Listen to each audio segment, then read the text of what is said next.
Speaking in January 2021, authors Tania Blackmore and Georgina Parker discussed their book, Community Palliative Care and COVID-19, published by Class Professional Publishing in September 2020. Tania Blackmore is a senior lecturer for the School of Health Sciences at the University of Greenwich, where she specialises in palliative and end-of-life care. Georgina Parker is the lead consultant at Heart of Kent Hospice. I usually work as a senior lecturer at the University of Greenwich, and I predominantly teach student nurses and student paramedics. And I also teach registered healthcare professionals, both on my course and as a master's course. And I'm affectionately known by the students as a death lecturer, which I choose to see as a form of endearment. That's what I'm known as. And this book came about as during the first wave of coronavirus in March, I volunteered as a clinical nurse specialist at the Heart of Kent Hospice. And we started to see patients that had a palliative diagnosis but were also contracting COVID-19. And if they hadn't contracted COVID-19, it was still part of their thought process. What will happen? Will that affect my preferred place of care? You know, how will this change the care that I'm going to receive? I'd just like to say, if you ever choose to write a book, always choose a publisher that trusts you and you trust them, because that really, really helps. I'm lucky to have that with large publishing. I feel quite privileged to be known by them and work with them. And during my time at Heart of Kent, I was working with Georgina. She's the lead consultant there. And I asked her whether she would contribute to the book. And luckily she said yes.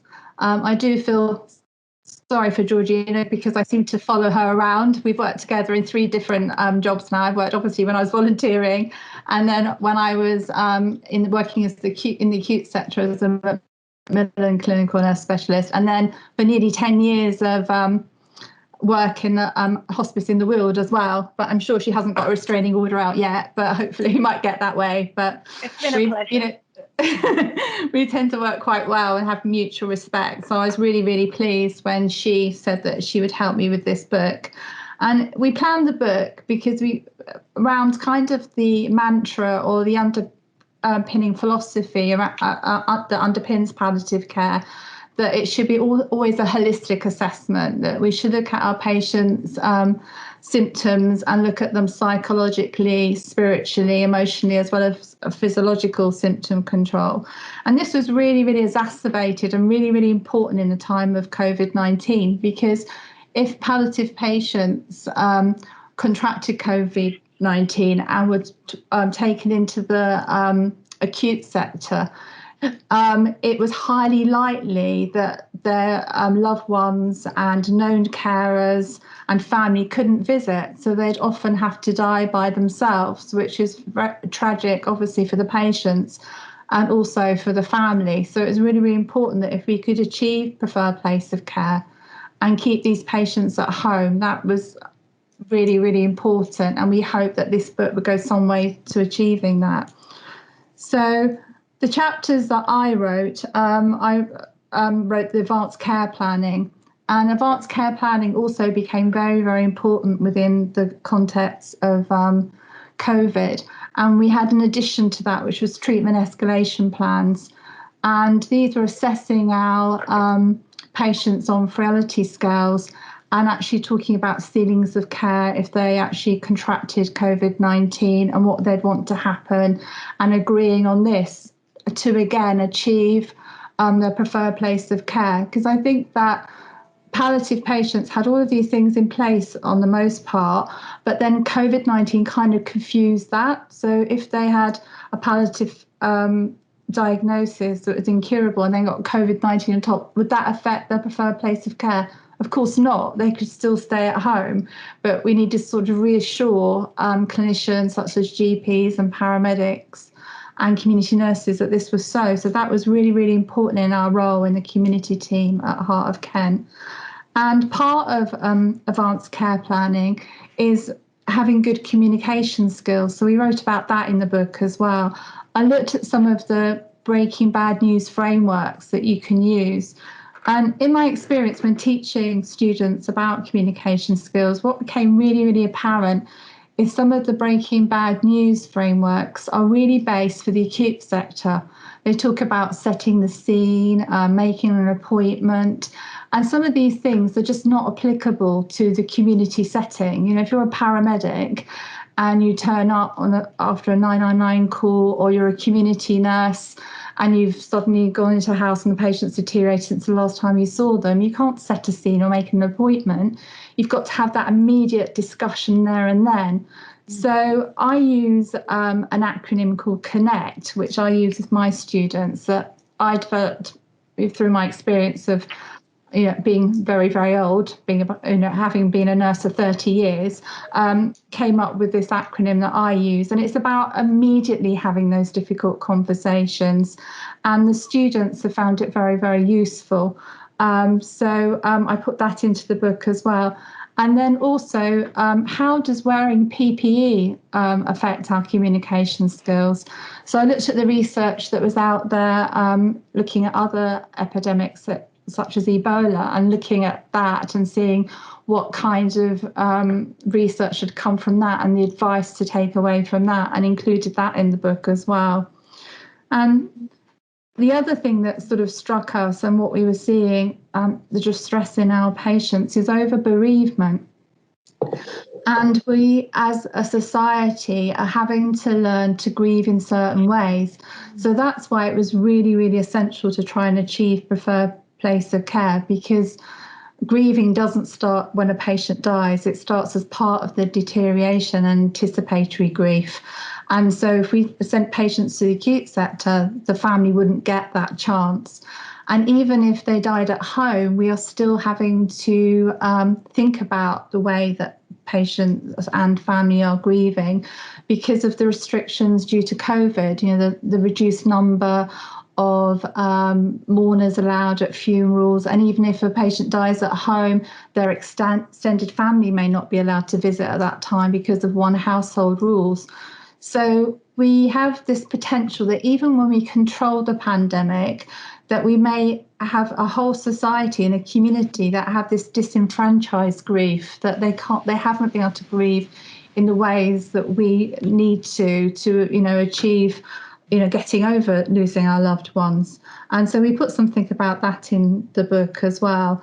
And it's really, really important that we allow our patients to grieve, because they go on otherwise to have something which we call complicated grief, which may in turn lead to a mental health illness. So you're going to see more of that, and that's something we have to be aware of as clinicians when we get a grip of this pandemic.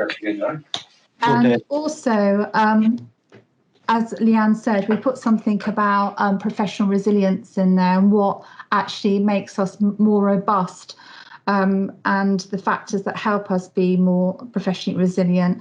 And also these sort of underlying headline of that, if you like, that part of being a good professional is seeking help when we need it. And sometimes that's not always easy, because sometimes the services aren't out there for that. But that is part of being professional, not just for bottling it up. So, we are going to see also with defranchised grief, we're also going to see lots of professionals that might go on to have psychological problems as a result of this pandemic. So we have to support each other as clinicians as well. So it's important to add that aspect to the book.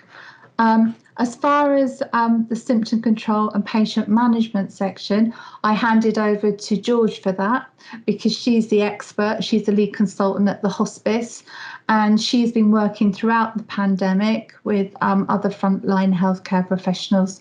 So she was the expert to do that. So I'm going to hand back to George and ask her to talk a bit about the section that she wrote of the book. Thank you. Thanks, Tania.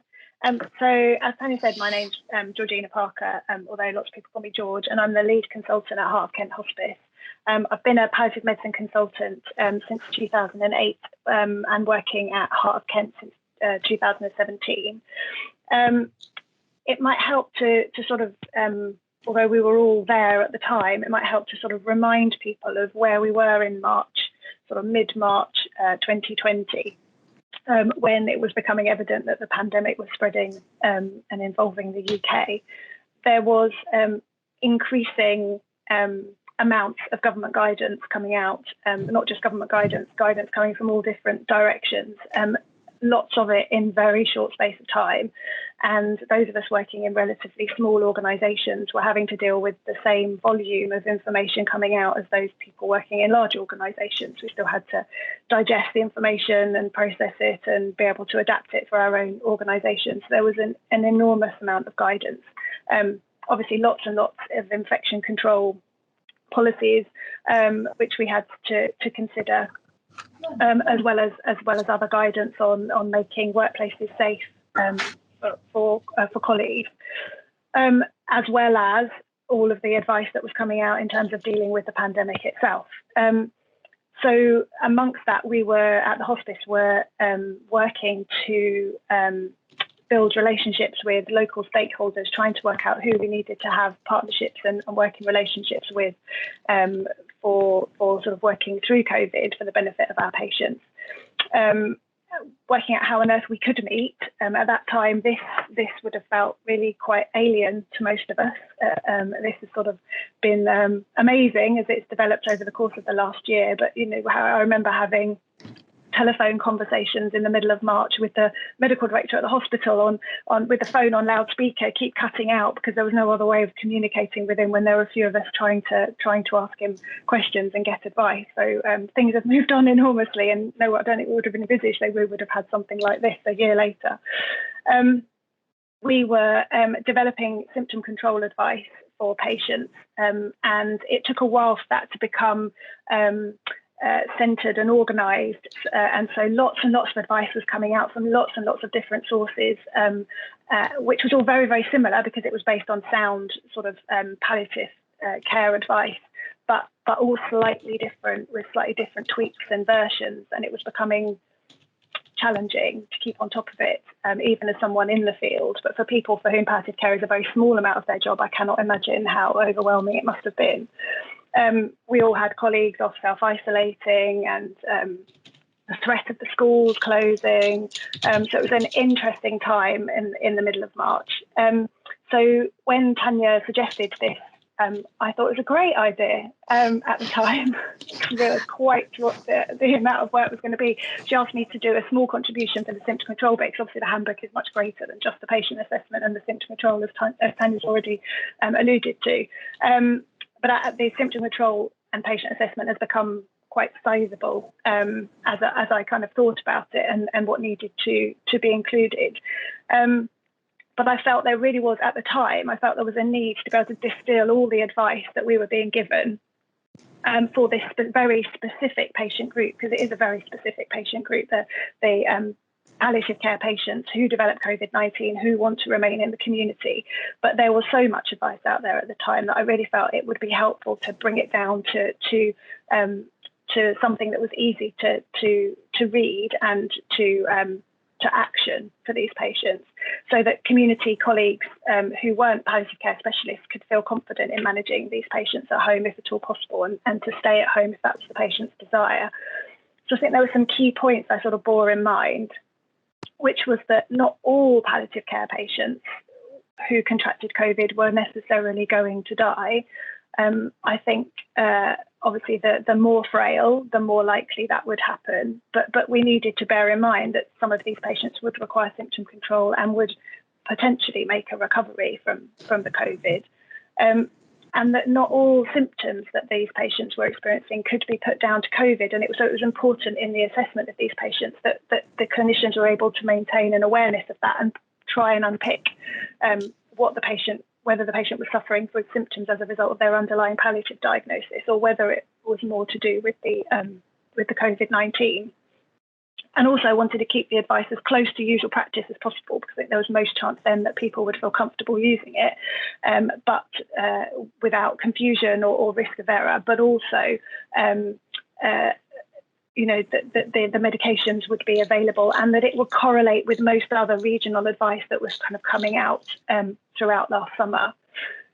So the chapter as it evolved essentially gives some advice about assessing the patient and establishing the sort of underlying cause of the symptoms that they're experiencing, but also thinking about whether there's anything that could be reversible. We never want to assume that there isn't something we could do that may actually reverse a symptom rather than purely palliating it.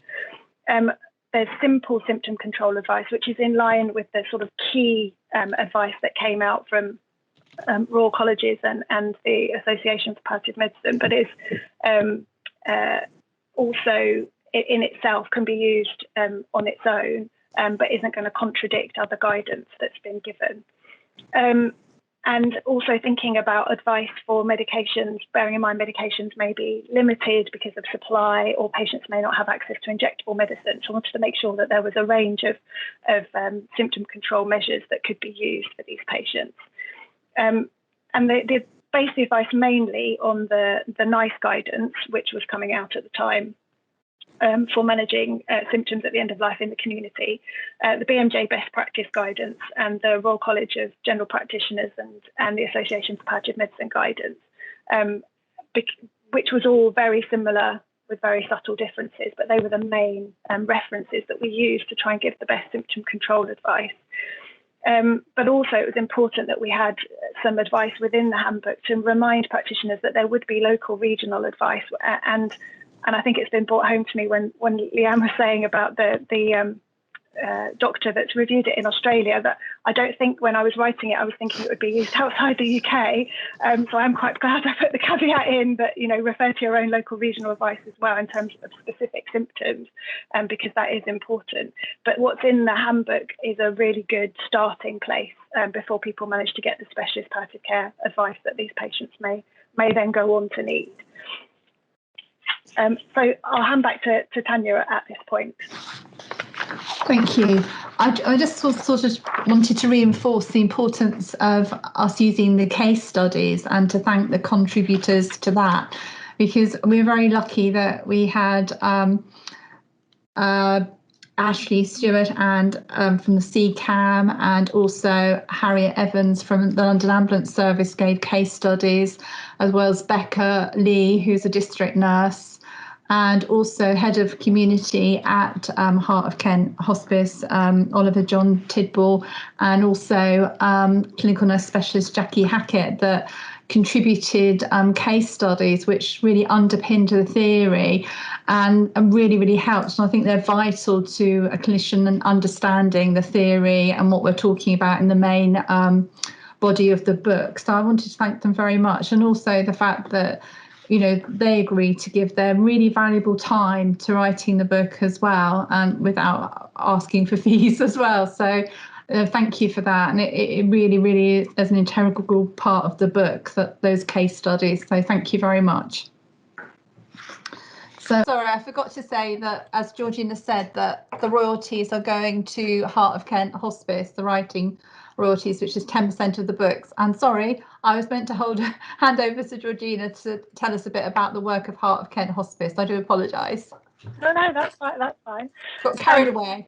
So that obviously the hospice, I know, is enormously grateful to be receiving the royalties from the book and the fees that have been kindly donated by the contributors. And so we thought it might just be nice to say a little bit about the work of the hospice. So for those people who don't know, Heart of Kent Hospice is based in Maidstone in Kent, and we care for patients with terminal illness and their families who live in Maidstone, Tunbridge Moorling and the surrounding villages. We were rated outstanding by the CQC in 2017, and this year is an exciting year because we're celebrating the 30th year of our compassionate care. And so there will be some celebratory things going on throughout 2021, which is very exciting. So our services are broad. We have an inpatient unit with 10 inpatient beds where we care for patients who have complex symptom control needs, but also patients at the very end of life.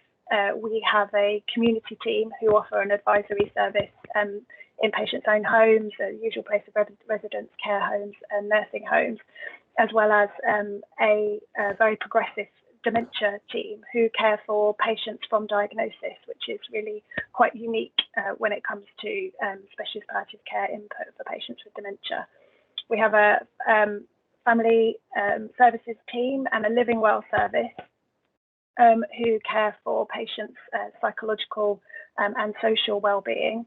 And we also have an education department, and one of the things that we're very proud of is that one of the really important things to be doing when it comes to palliative care is educating others so that they can go on and deliver good palliative care to their patients. So we work with partners across Kent and Medway and wider to ensure that the palliative care that's provided to patients and their families can be as high quality as possible. And our involvement in research and education is a way of ensuring that happens. It costs about £4 million a year to run the hospice, and we rely on the generosity of our local community to raise about 3 million of that 4 million every year. So anything that the hospice can raise from this little handbook will be fabulous.